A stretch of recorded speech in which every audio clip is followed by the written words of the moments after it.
In case you're wondering what all of this is, I'm going to show you some pantry storage options, and it's coming up.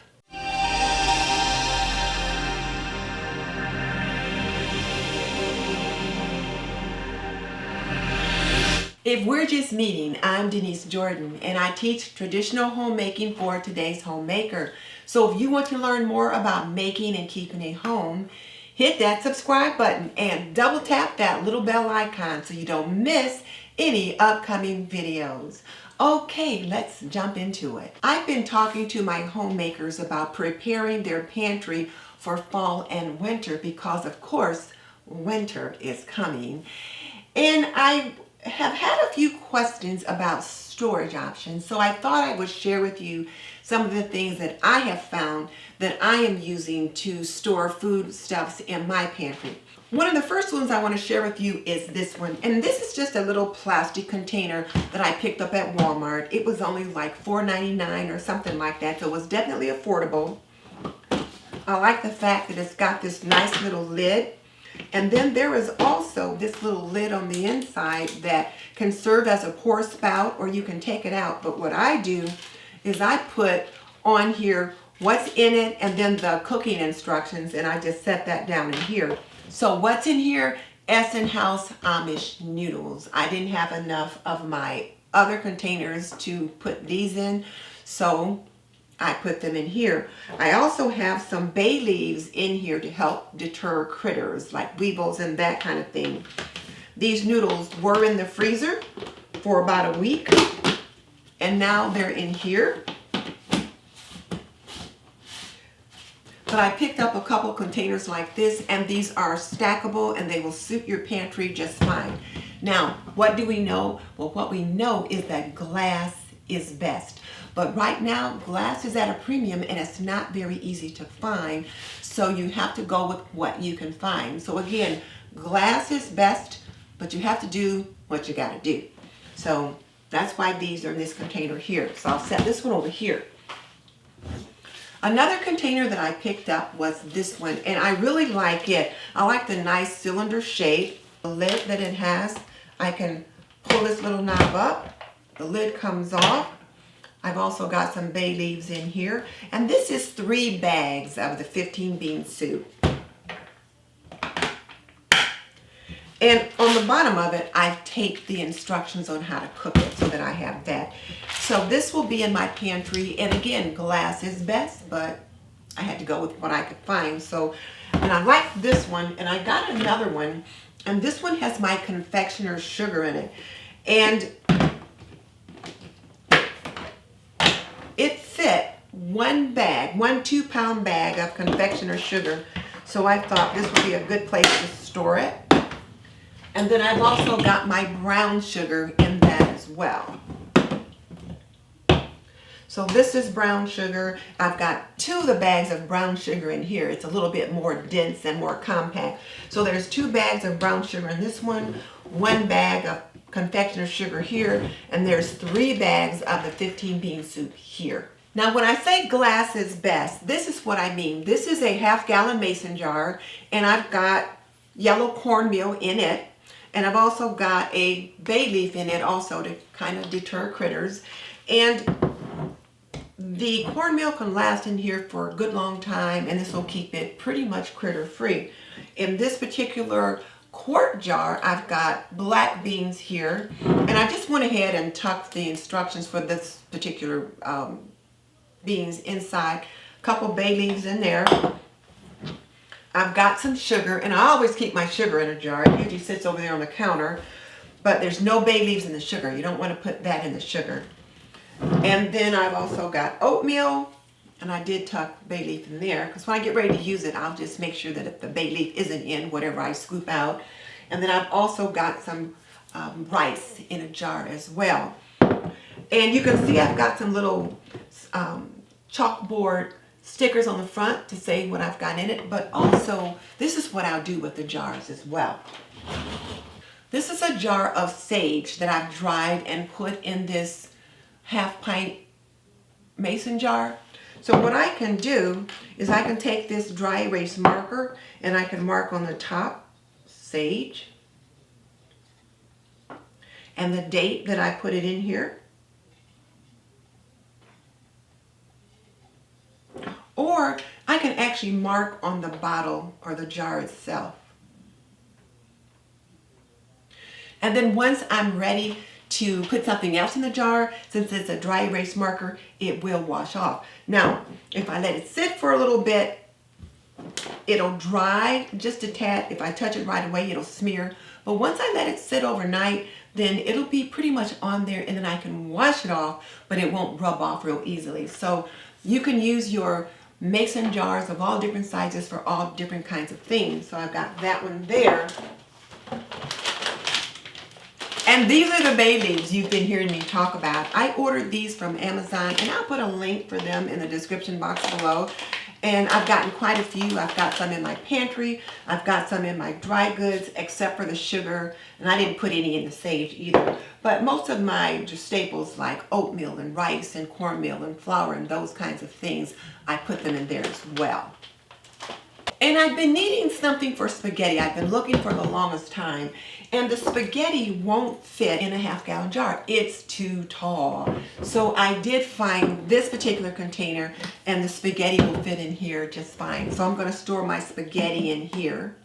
Now this is one of the ones that I'm most proud of. So this is just a simple 5-gallon bucket, but I wanted to make sure that it's food grade. So it says food grade, heavy duty, and it is BPH free. So you'll see a lot of people take a Mylar bag and put it down in these 5-gallon buckets, and they will store like maybe 25 pounds of flour or something like that in here and put the lid on. They might put in some of the bay leaves again to help keep critters out. Now to put the flour in here, you will need to have put the flour in the freezer for a week, let it freeze, take it out, let it thaw. And then after a few days it's thawed, any larvae that might have been killed off in the freezer, if there's any eggs that have hatched, you put it back in the freezer so you can kill off that batch. I know it sounds gross, but there's actually critters in our flour and some of our staples that we just don't see. So you need to put your flour in the freezer and then take it out and then put it back in and then take it out, and then you can store it for long-term storage.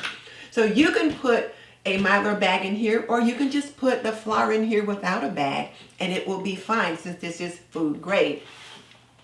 And it can store for several years, but you want to make sure that you've got your bay leaves in there to help reduce critters. Now I purchased this Gamma Seal lid for this particular container. You can buy the regular lids, which are like $2.99.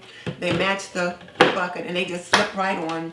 The bucket itself is only $2.99. You can get these buckets at Tractor Supply and other places. The Gamma lids may not be as easy to find. They're anywhere from $7.99 to $15.99 depending upon where you get them. I picked this one up at Tractor Supply, and I will put a link on Amazon down below in case you want to check one out that way. But the lid comes in 2 pieces. So the lid comes in 2 pieces. This part snaps onto the bucket, and once you get it on there, it doesn't come off.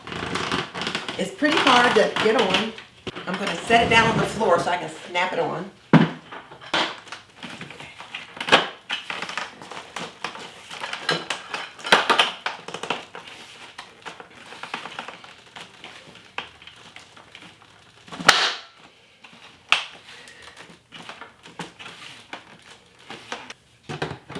Now this is the second part of the lid.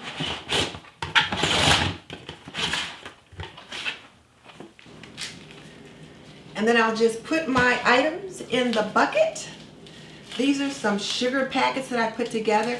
There's about 2 cups of sugar in these little bags. I vacuum sealed them, and I'll show you how I did that.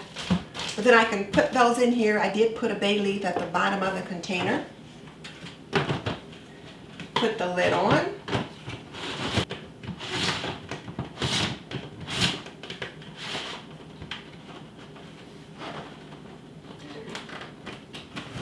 And then I put a little label on the front that just says sugar so I know what's in here. And then these are stackable too, so I can set a couple on top of each other and put it where I want it, closet or whatever, so I'm good to go. So I'm really pleased with that particular container. And you can pick up those buckets almost anywhere. Menards, Home Depot, wherever. But you want to make sure they're food grade if you plan to store like flour and those kinds of things in them. And you can either get the Gamma Seal lid or the regular lid. Now something else I thought I'd share is this. I try to buy my pasta sauce in these jars. I like the Classico brand, #1, but I also like the jars.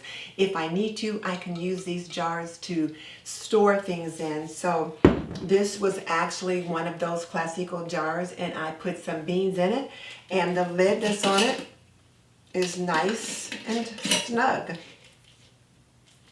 So there's another option.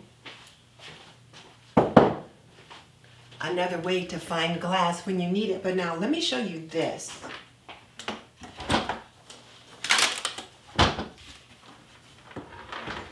I've got this Nesco American Harvest Food Saver, and what it allows you to do is to seal foods up yourself. So I've got this bag right here, and I'm just going to put these Olive Garden Romano cheese packets in it. I wouldn't normally do that, but I just wanted to show you how I can do that. And this bag is actually a little bigger than what I need.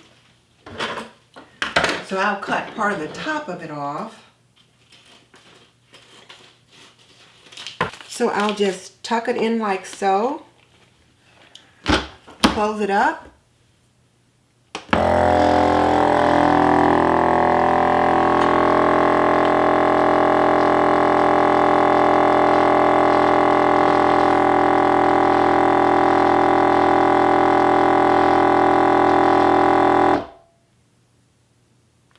Now it's done sucking all the air out, so it's created a vacuum sealed bag for me. Now it's actually putting the little seal across the top.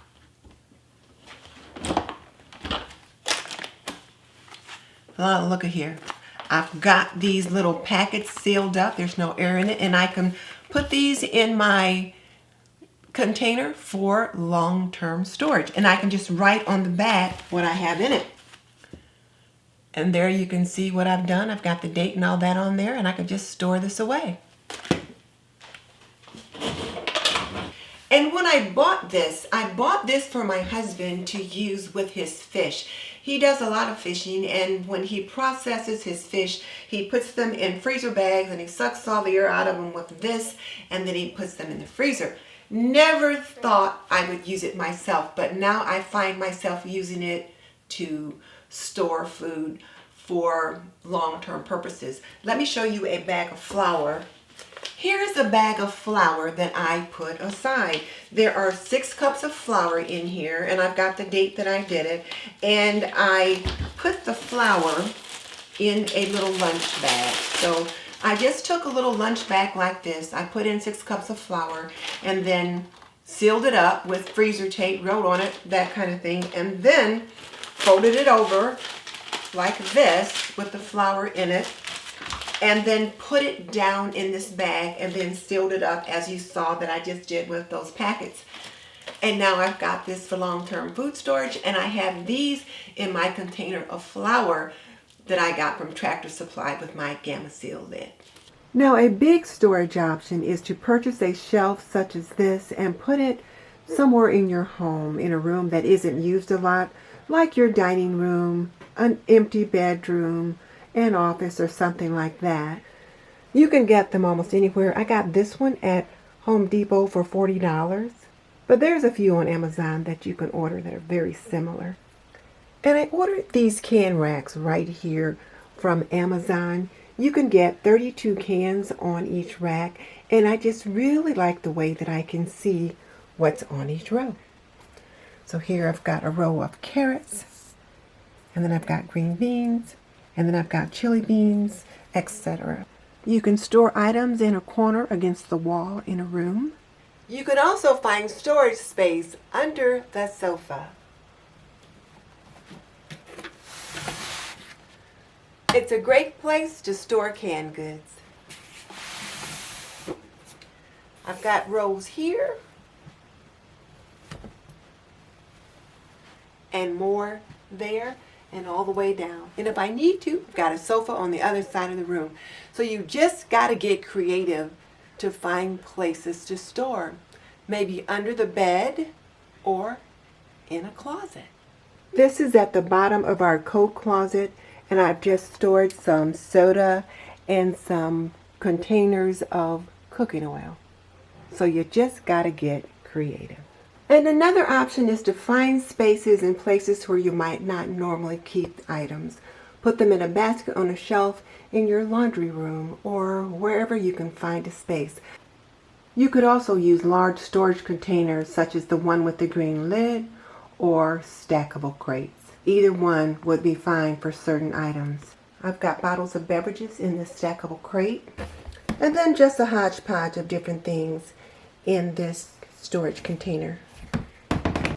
Now I picked up another one of these Tractor Supply food storage buckets, and I just want you to see that right here on the side it says food grade, because my husband was like, well, you can get those buckets anywhere. What you can get similar buckets anywhere, but they don't all say they're food grade, and I wanted to make sure they were food grade. So this is, again, another one of the Tractor Supply buckets, but then this is the lid that comes with it, and the lid is just $2.99, and then the bucket is just $2.99 or $3.99, and then the lid just fits on it like that. So you can get a pretty nice little seal, but it's not the Gamma seal. Now let me show you another food grade bucket that you might be interested in, and this one is free. So I picked these up today at Kroger, and I got them from the deli. This one had neon yellow buttercream icing in it, and this one had German chocolate icing. So these buckets are nasty. They've got to be clean. And she said you've got to clean them up. And this is what it looks like on the inside. The buttercream German chocolate frosting. Or I should say the German chocolate icing is what was in there. But once I get these all cleaned up, they're food grade, so I could store flour or sugar and things like that in them. And these are free. Now the thing about these buckets is you have to be on hand when they have them empty, because they pitch them almost every night. Like when the cart comes around for recyclables, they've got to throw them out. They're not allowed to save them, so you've got to be there and ask, and if they've got them, they'll let you have them for free. And it held 14 pounds of icing, so it ought to be able to hold a nice big bag of flour or sugar. So I hope I gave you some storage options. I will link the different items that I use that you may be interested in the description box below.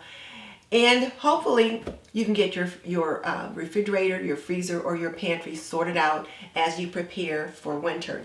And this video is part of a series that I'm doing called Prepping with Denise. I've done 3 other videos to date. One, which is My Prepper Pantry, building a 3-month food supply.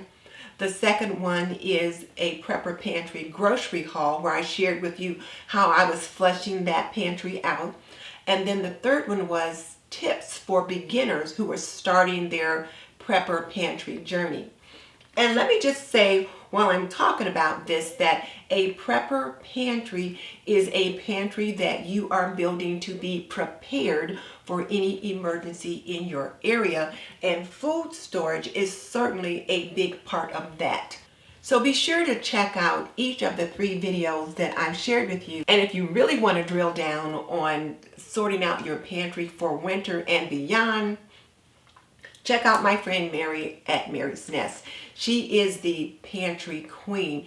She has a system of what she calls the 4-corner pantry, and it's just amazing is all I can say. I will link her in the description box so that you can check her out. And when you go visit, tell her Denise sent you. And just so you know, I've raised 3 children, and I have managed a home for more than 45 years. So I can teach you to be a traditional homemaker in an untraditional world. So please subscribe. In the meantime, this is Denise Jordan saying you are not done yet. Click on the link in the description box below and check out my video on My Prepper Pantry, building a 3-month food supply. And I will see you next time.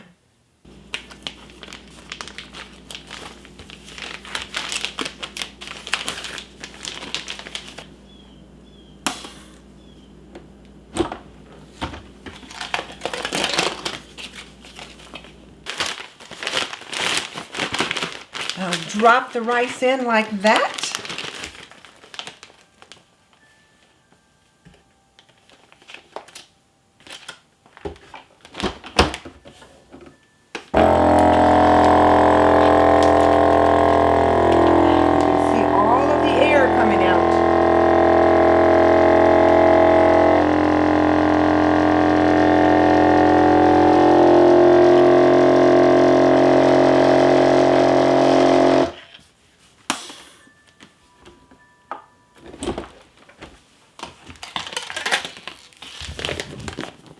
Here you go. All the air is out. Feels like a brick.